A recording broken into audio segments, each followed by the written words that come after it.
Have you ever wondered why engineers never trust simple square frames in buildings? Today, I will show you a small experiment that explains one of the most important principles in structural engineering.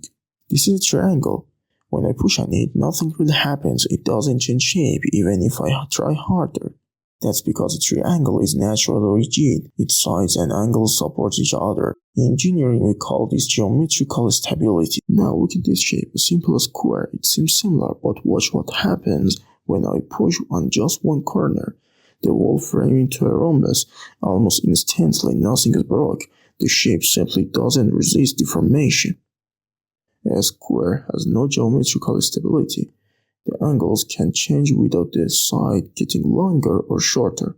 That's why it feels weak. Now here's the interesting part. I take the same square and add a diagonal brace across the middle. And now try to bend it. It doesn't move at all.